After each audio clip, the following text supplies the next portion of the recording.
Okay, so we're merging together some magical panels today, and we'll flow and ebb together. Please make some noise and show some love to Dr. Zell, with her beautiful daughters. Yes.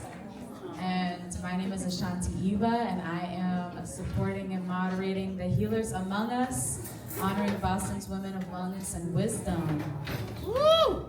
Ashe, ashe. We've got some incredible women here today who not only have been doing incredible things for the communities in Boston, but also have just been such wonderful friends and inspirations to me personally, and I'm so honored that y'all said yes to this calling and came to join today. Across generations, women have been architects of wisdom, of healing, of support in all different cultures. Though today I really want to honor our African cultures, our indigenous cultures, specifically our indigenous people, where we all come from. So this conversation today honors women who are actively creating healing spaces, offering wellness resources, and tending to the well-being of their community. Together, we're going to explore the wisdom that's been gained through this work, the stories that have shaped their offerings, and what becomes possible when community healers are fully supported to expand their impact within community. First, I would like everyone to introduce themselves. So thank y'all first for being here, for being in this space. Thank you for coming over and being a part of this panel. As a grounding question, if everyone can just take a moment, maybe close your eyes, whatever feels good to you. Think of a word that describes what leads who you are and what you do.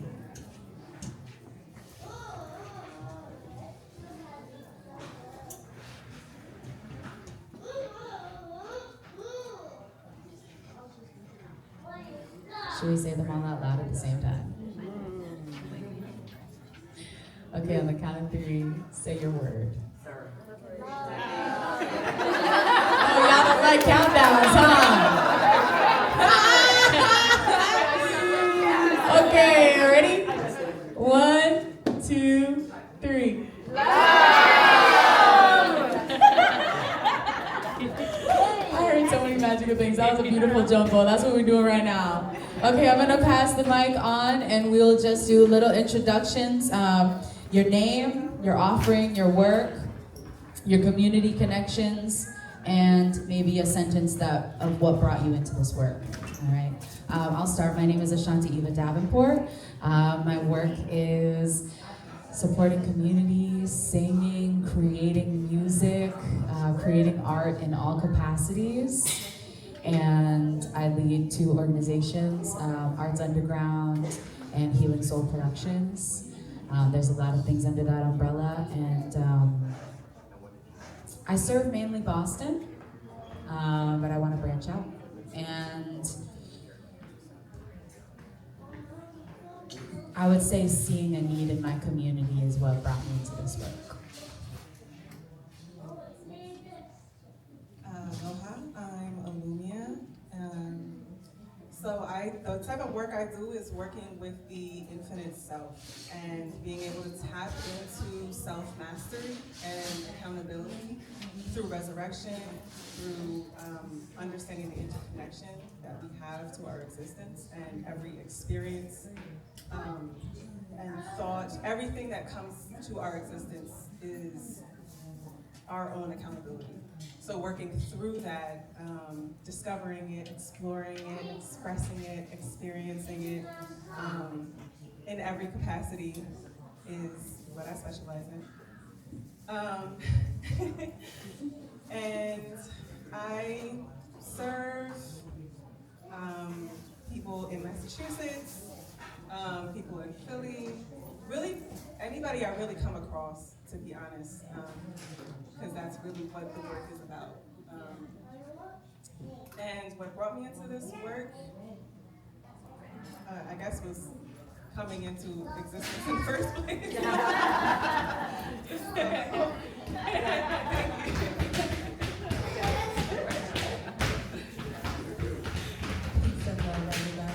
I'm Ebony LePen. I founded High Frequency Academy LTD, the Anthony Play Healing Project, after surviving trauma. So that's what brought me to the work. What keeps me here is wanting to make an impact globally, bringing and facilitating high vibrational energy, healing, and divine liberation from all oppressive, restricting situations, circumstances, mindsets.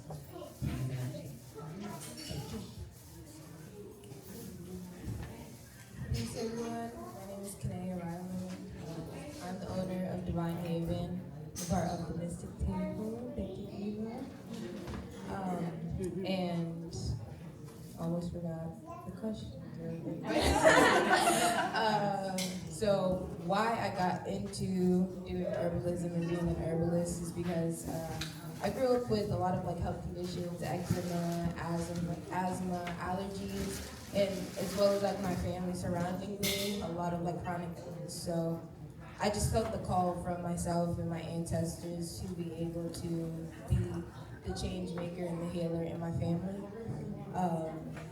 And yeah, that just keeps me going. I feel like more and more as I come into community like this, it continues to inspire me to do the work. And yeah, I'm just very grateful to be here. Peace and blessings. I am Dr. Zulika Sumitra Clark Carnegie. I go by Dr. Zell. I am coming from Lenape, Musée lands on Turtle Island. So shout out the original stewards of this land and caretakers of the water and air. So I am an African-centered social worker. I am a certified sex educator and certified sex therapist. I have my PhD in human sexuality, and I focused on, my research was how can I emancipate myself from white capitalistic cis heteropatriarchal colonial mentalities around sex and gender.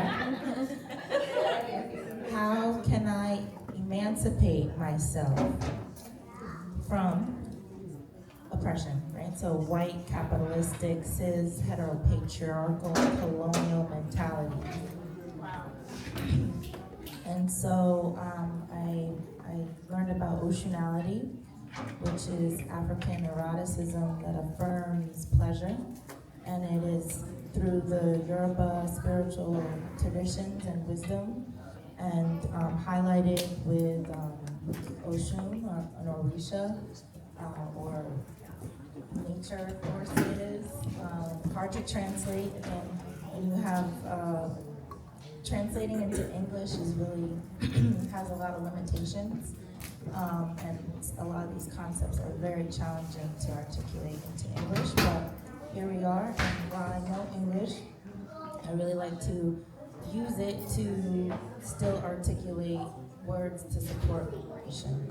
And so today I was going to present on some of those words that support liberation, and specifically erotic emancipation. So that's kind of my lane, and how I was able to overcome many things. And I came into this work because of my freedom to be able to follow my intellectual curiosity and passions, and hoping to promote erotic well-being. And I believe that there are many different avenues to do that, and one of the ways that I found that can be supported is cannabis, and yeah, that's a little bit of that.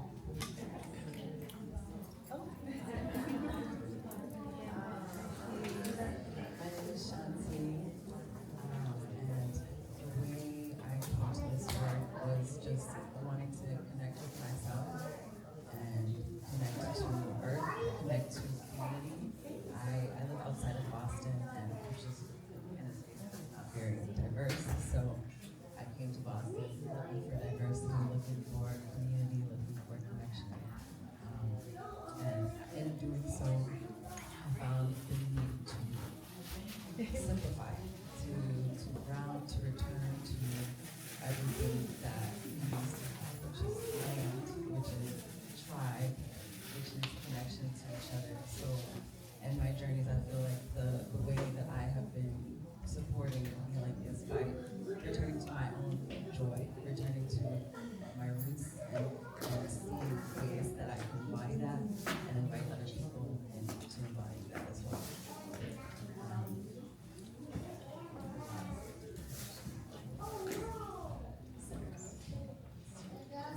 And we do. Yeah, we do. Yes. I'm Tanya Griffin. I'm an entrepreneur and an activist. My activism stems from stop shaming my sex and drugs, and I am unrelenting on that note. I have built companies over the last 35 years, doing what I love. So when I had my kids, I had retail stores in Europe, in the US called Cambridge Kids. I helped women breastfeed for 12 years, and then I built healthcare companies. I built major cannabis companies, the first vertically integrated national cannabis franchise. This is all from sweat and putting on my tool belts. I mean, I didn't come easy at all. But I built a sex brand. So that's two orgasms, OOYES.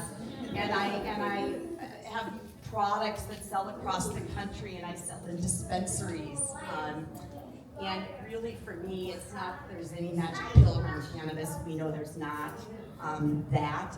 It's about showing up.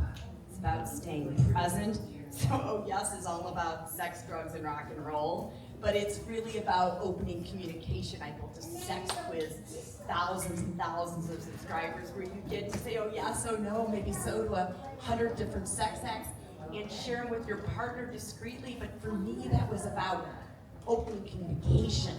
It's not about selling shit.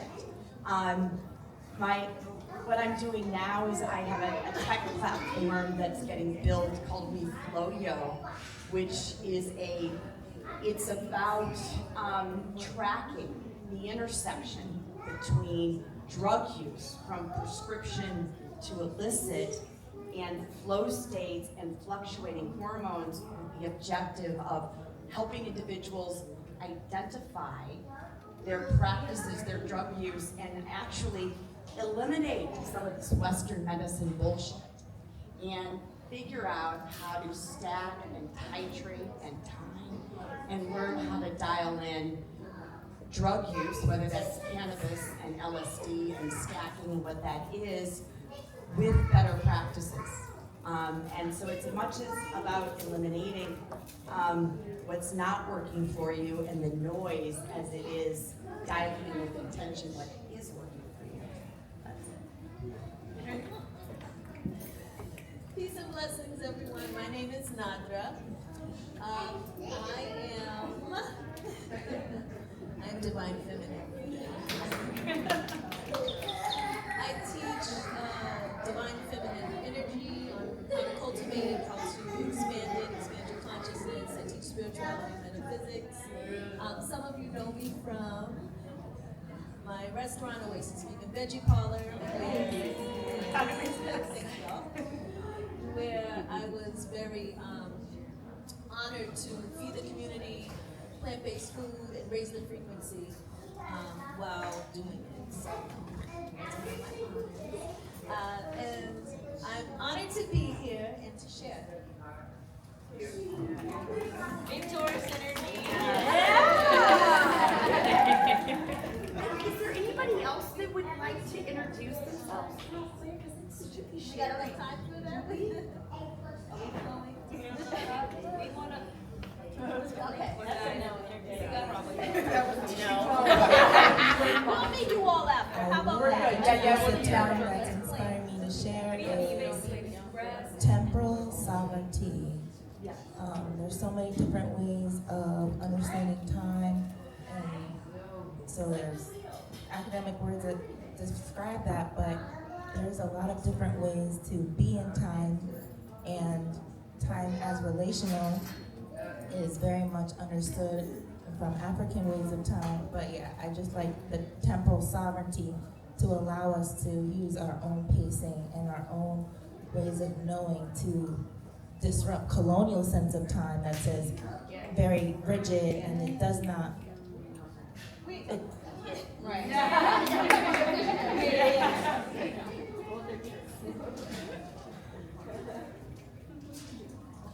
Gratitude. I'd like to jump a bit as you've all shared some beautiful offerings that you have already created and have already been offering to the world, have already been supported, have already been connecting with folks, creating something potent, magical, valuable. What would help expand your reach at this moment and deepen your impact with the work that you're currently doing? We don't have to go on a line at this point, we can just popcorn. So, yeah, just diving into again what you've already created and what might support this work to help expand your reach, help deepen your impact.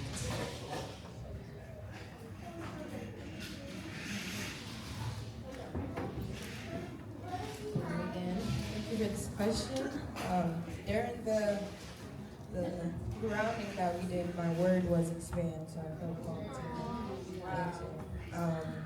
So I didn't share like what I offer, but I do tea ceremonies, I have full moon meditations for the last like 7 months at the Black Indian Inn. That has been an amazing experience for me. And I feel as though the ways that I've been being called to expand is first get my website up and running, which I've been telling myself like, okay, it's coming, it's coming, it's coming. And it is coming, and it's being grounded into reality as we speak. So that, and then also a call for my team, because I can't do it by myself. And I feel as though, you know, they're coming, so I'm not even gonna rush the process, but definitely a team. And then I am currently expanding in the way that I just got accepted to Notre Dame University of American School.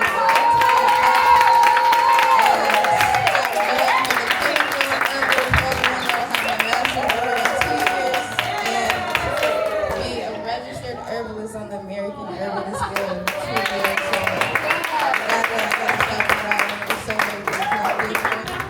I received all the love.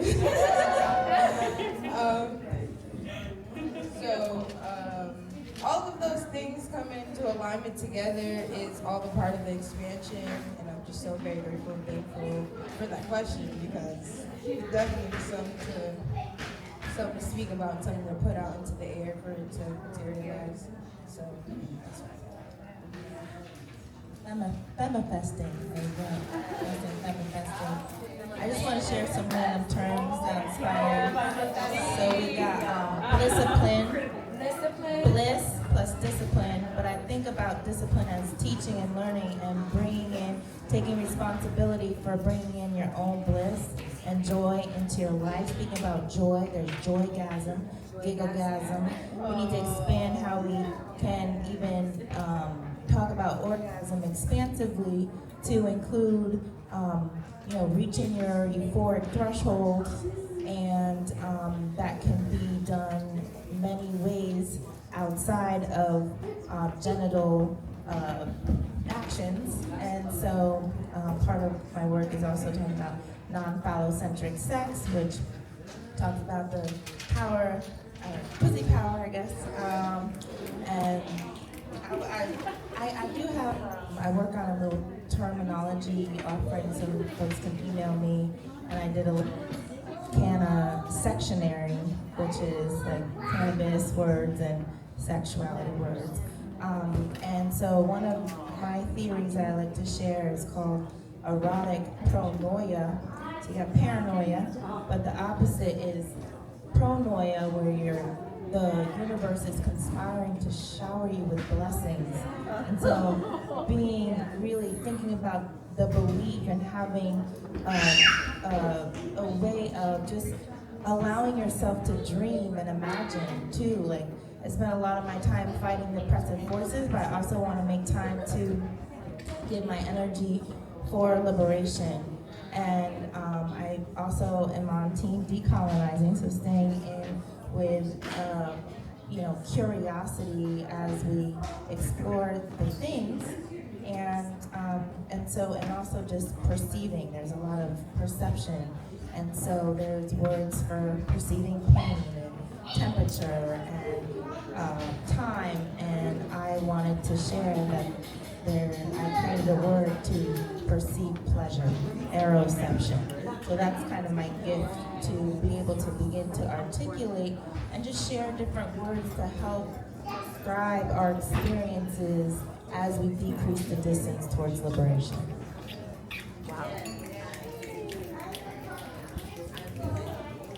I wonder if saying all these words just bring to my narrative that we speak, the story that we tell ourselves when it comes to the offerings that we have. I think many times when I am in a space of offering, there's that imposter syndrome.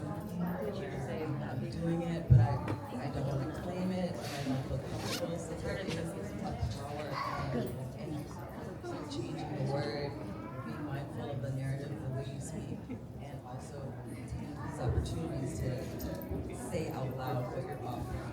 Because it's so easy to be like, I'm doing this. So just taking advantage more and more of opportunities to speak proudly, loudly what you're doing, and also just owning narrative and knowing that we have the power to shift it. The language, changing the language around it. So it's important to say that because of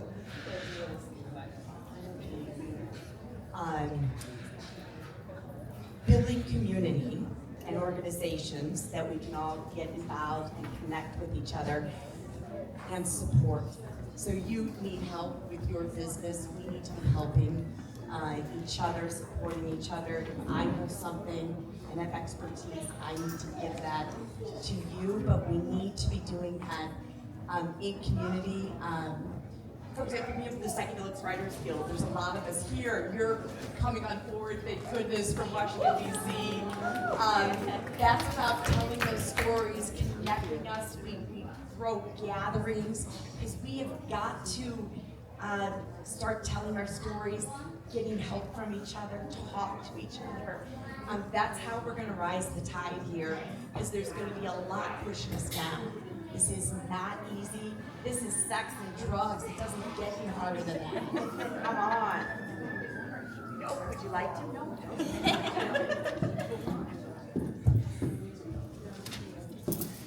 So can you just state that question again? I feel like I would have to Yes. answer. Since you've already created something magical, what would support you in expanding your reach and deepening your impact?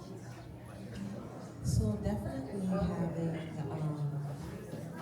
investors and support in the ideas, having space and community, having, the funding to be able to create the school where we all would be able to just have this place that we could pull up and do these workshops.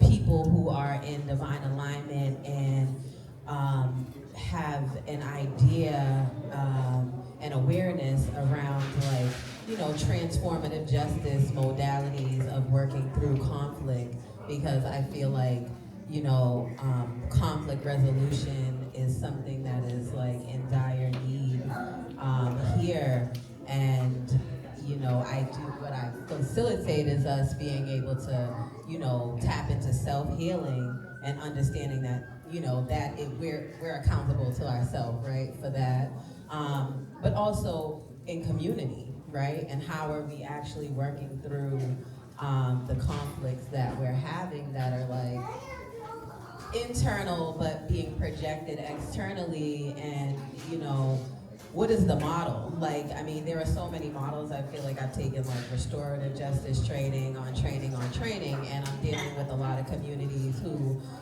preach that we're into these things, but the models are not actively working in community in the spaces that we need them the most.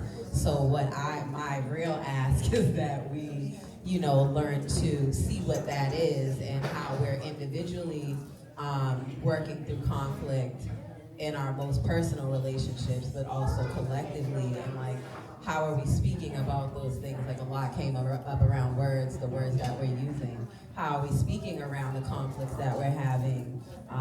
And just showing up and moving forward in those ways. So just having community that does that, and Yeah, I think that would like really greatly increase the impact of peace in the world and the unconditional love that we all are able to feel and receive and express because, you know, due to a lot of unresolved traumas and us holding on and not really even understanding how our own shit is working, it makes it even harder to receive and continuing to be harmed in community spaces unintentionally. I can have as much compassion as I want for other people's experiences, but that doesn't really help me to open up and receive, you know, if you just continue to be harmed by people who are unconsciously walking around here, thinking that they're impacting each other in ways because their intention means something, but their impact,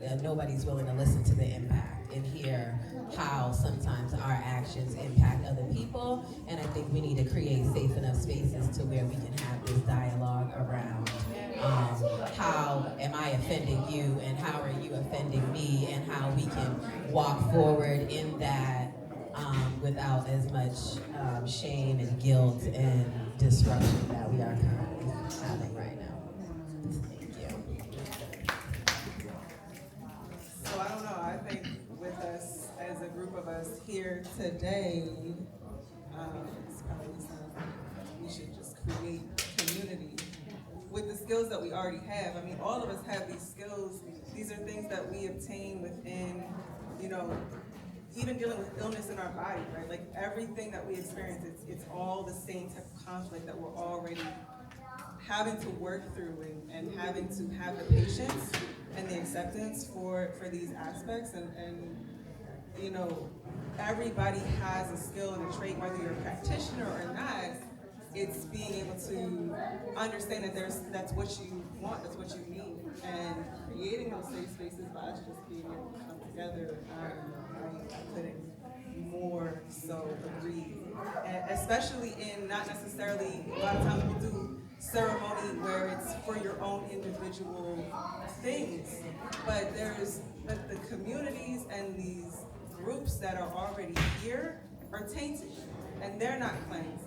So even being somebody different, walking into a community experience, you already know that you're not really here for this. You're not really accepted into it. So you kind of lurk on the outskirts and you never really get to be a part of that creation. And these are the things that, you know, with each other, being able to cleanse that. And even in those spaces, there's you and you and you, and there's these distortions and these beliefs, just like the word exercise that she had done earlier, where it's like when you think of this word, what are these other things that are attached to it? When you think of this person, our connections to people are so tainted that every time I see you, it's not a clean. I was looking for you. Thank you. It's not a clear slate. So, you know, I have now an expectation on you. And how can I build with you if I think, oh, well, they're this kind of person or they're going to do that? And again, that's where the accountability comes in. So really being able to, like, bring our skills together and just, because we're here. Like, we're here. We can sit there and be like, oh, let's plan it tomorrow, next month, let's find a space. No, like, we can do it right here, right now. Like, every time. Every time. Something that comes to mind when you share that, and I would love for us to kind of shift, I mean, I have some other questions, but I would love for us to kind of shift more into conversational, so if you feel inspired by what someone else has just shared, you know, or something to add to it. Alumia and I had a really beautiful conversation recently about the past and the future being non-existent. And I was like, yo. The past and the future are non-existent because all that exists is the present moment that we have. So even in relation to thinking about experiences that we've had with other people in the past, how people have affected us in the past, how people have shown up. invitation to everyone who feels connected to it to let go of the past experiences that we've had with people, the past words or energies that we've attached to people. You got a word, you got a word! What's the word? You know? Afro-presentism. Okay. Follow me, guys. He's a Afro-presentism. I also thought of Sankofa. We need to learn from the past in order to make sense of the present and also be able to imagine a better future. Afro-presentism is channeling your ancestral energies through every technology at your disposal: meditation, conversation, love, the web, substances, and turning absolutely everything into a portal where it takes you precisely where you need to be in this moment into the next. Finally, the space between the dream and the memory collapses into being your reality right now. So this was created by Naima and so that was just a word that, just being present and a lot of intentional. So within my presence, I can also intentionally want to decolonize myself. So neuro decolonization. And so that is one of the practices that I use to get present, but also to unlearn of these things that are not conducive to our healing and liberation by getting present with the here and now. And so mindfulness is also another nice word that I came to mind. Can you spell that word? Afro-present? Yes, Afro, Afropressentism.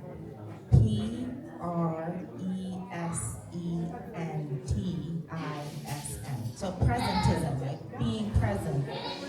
So it's like, I feel like it's like mindfulness, being present, but with like understanding the ancestral technologies available that we have to us.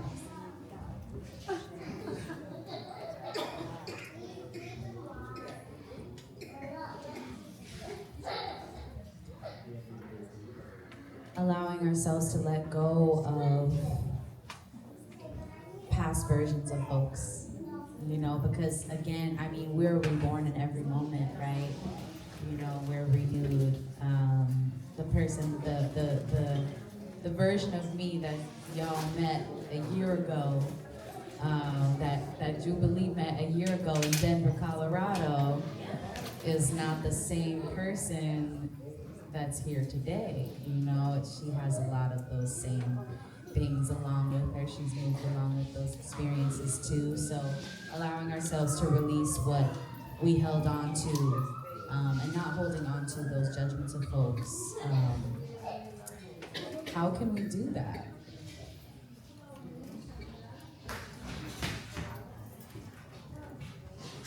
So when I was on the way here, another thing that kind of brought me to this work is some of my ancestry is Cherokee. So big indigenous, yeah. So shamanism is something that I have also been incorporating into my tea ceremonies, and animals just pop up for me in different ways, and cicadas is one that popped up for me as I was in the Uber on the way here. So speaking of resurrection, speaking of transformation, what I wrote about it was, personally for me, it was about releasing childhood trauma. And I want to say thank you to Heather, wherever you may be, for just bringing me there yesterday, because that was everything that I needed for her. But with the cicada energy and what you just said about releasing past versions of ourselves and others, what I really liked about the cicada is that everyone knows about butterflies. They go through their pupal phase, and then they go into the chrysalis, all those different things, but they gotta go into that hibernation. But with cicadas, they never go into that hibernation. They go from one full form to the next full and complete form. So it's just I feel as though that is a reflection of all of us in here. it's like, even though, there's going to be those hibernation phases that we go through, we're complete as we are throughout all of those phases. And that really, that meant something to me a lot, because I feel like I have been I've been looking at myself, and I've been seeing a lot of the reflections of myself and other people, and reflections that I have been letting go of. And sometimes it can trigger me, and I feel like it can trigger all of us to be able to see something in somebody else that maybe we don't fully like about ourselves. So it's just like to be able to realize that even in that form, though, we are still complete and have never been broken, even through the stuff that have fragmented us in certain ways, but we've never been broken. We are all whole, we are all complete. And another one was personal transformation, and a precursor to the harvest. And I thought that was very telling as well, because I feel as though through the transformation and through the completeness, we are all coming onto such harvest. Like, even us just being here in this room is so transformational. A bunch of trailblazers and change makers literally sitting here and doing the work together from all over the world. So yeah, I'm just so very grateful. That's always gonna be the main thing every time. Gratitude is the attitude to keep it running. So yes, gratitude. Ooh, I like that.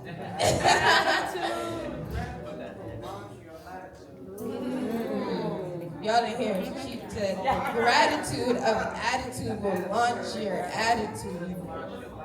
Or will launch your latitude. Excuse me. Sorry. But absolutely, it'll just continue to take us far and continue to rise us higher as we stay in the energy of gratitude. So, thank you.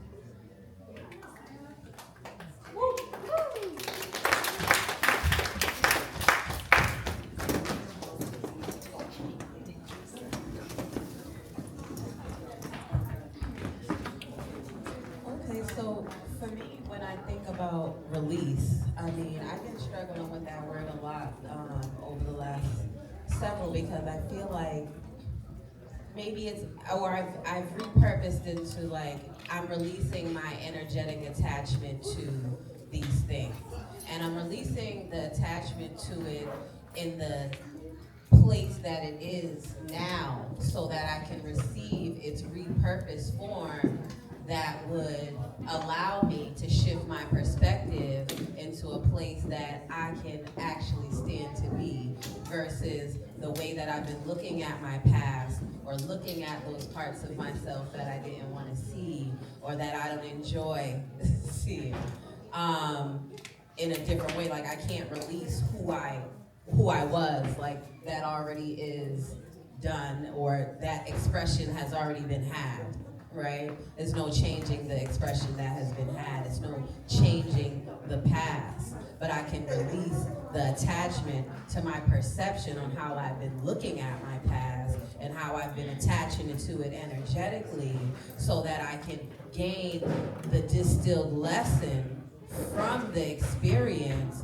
In order for me, that is where my perspective shifts, and understanding that I need to distill this lesson, or what I am, when I sit with this thing from the past that's still disturbing me, and I allow myself to see what was my lesson in this thing, what was the lesson for me. And sometimes even the first time that I have received a lesson, that was just a piece of the lesson, and I may have to sit with it again, and that's why it's still coming up for me in this triggering way.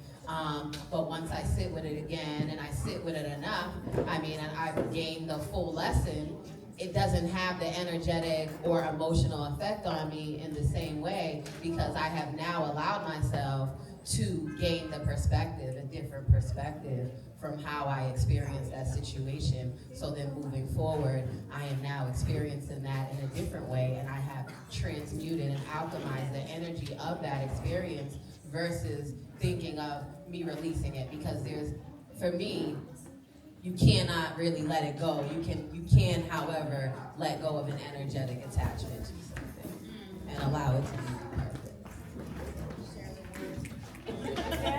the word, blessing, the blessings in the lessons. But you know, you gotta transmute it. You gotta figure out what lessons the universe has for you.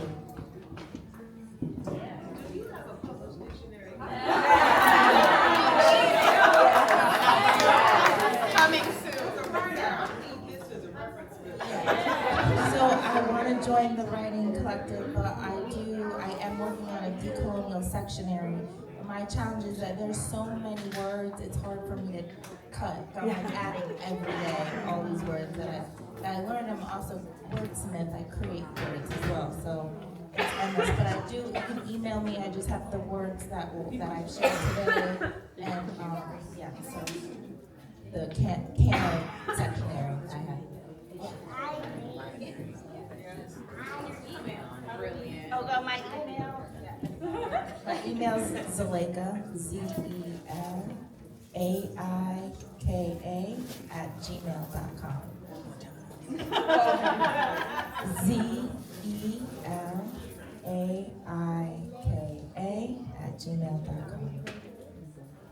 And I'm at, and you can also reach me on my website, zelaika.com. So same first name.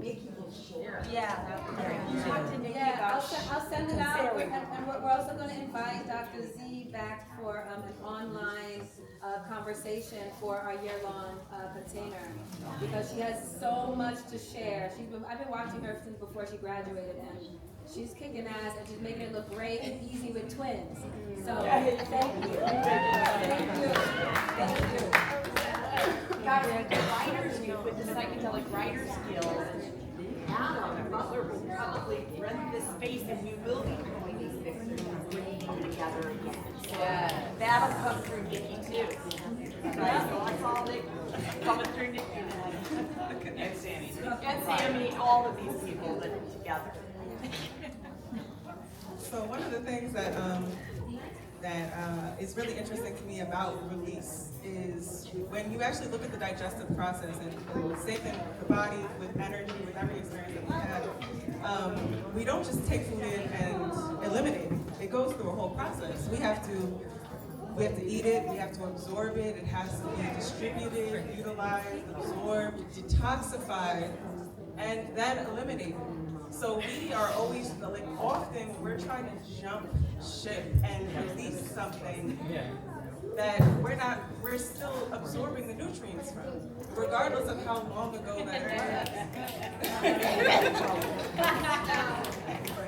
It's a whole digestive process, and being able to, the easier we just allow ourselves to allow the process to go and accept it as it's coming, the easier it's gonna come through, because when you push it, you're there for a long time. And in a way that we can be able to meet that when it comes to being with other people, because we are always going to be where we are and whole as we are in every moment, even if we're tired, we're frustrated, happy, whatever it is, being able to meet ourselves and others or emotions or thoughts or scenarios that come our way. We want to meet that with taking a moment and just acknowledging it. You know, in Hawaii, they have when you see somebody who have like a Hawaiian kiss where you put your foreheads together and you take a breath, right? It's like you're welcoming that energy in before you can even determine what it's supposed to be. If I just look at you, I'm like, oh, that person's gonna be there, da da da da da. But if you just take that moment to be like, hey, I see you. I feel where you are right now, you feel where I am right now, we've regulated and we're cool. That's a great way to just be able to welcome a new energy into the space and to be present with something that's new without the attention. I just wanted to say that.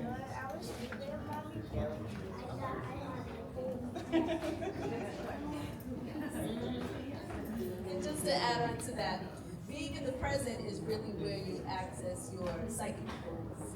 So, yes, we have our past experiences with someone. When you're in the present moment is really where you can read energy and taste and smell essence, as well as see. Sometimes you see.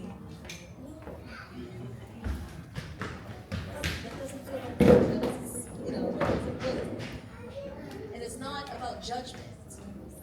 It is about discernment and also being aware of self first before you read anybody. So being in tune with self and knowing I felt a shift. Well, I created a shift. So that presence is very vital.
Perspectives. We're coming in the pluriverse is from the Zapatista movement out of Mexico that talks about there are multiple worlds that can exist simultaneously without hierarchy.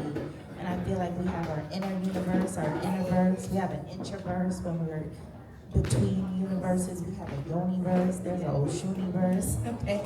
And I said there's also a caniverse, you know, the cana epistemology, which is my fancy English way of saying that it has its own wisdom that we can tap into. Like the wisdom is there, and we are using our canaception, or the way we can perceive our cannabinoid system to be able to experience difference. So, and once your mind is expanded, it's hard to go back in old dimensions.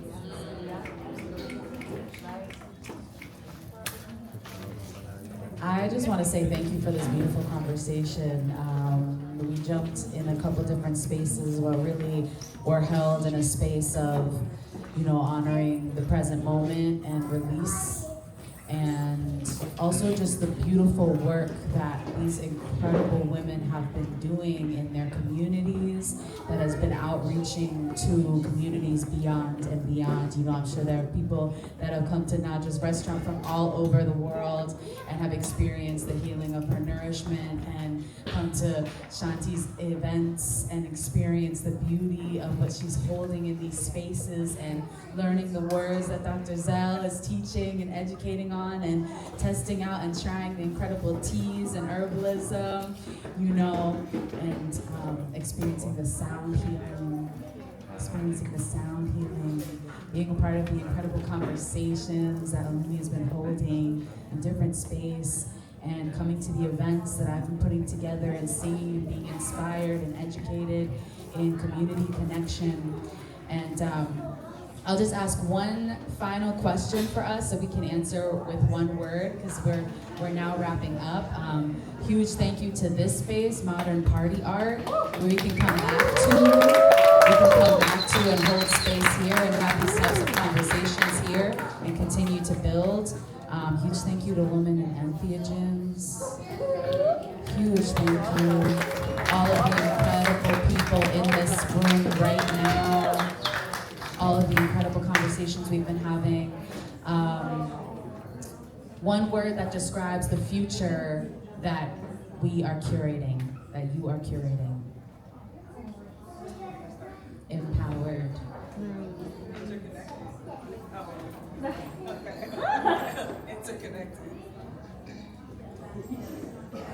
liberated, abundant, Decolonial sextopia.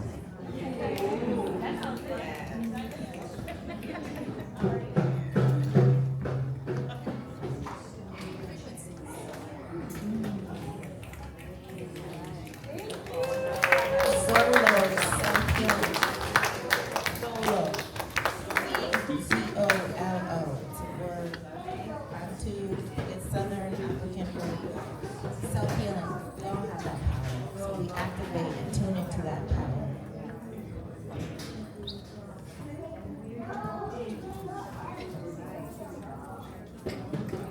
Goddess Kemper. Make some noise.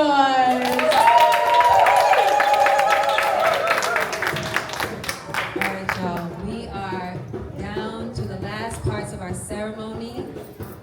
I know y'all can feel the energies. I know y'all can feel them. So what we're going to do is we're going to have Mama Ayana just share a little bit about, she knows a lot of things, but she's going to be sharing with us a little bit about entities.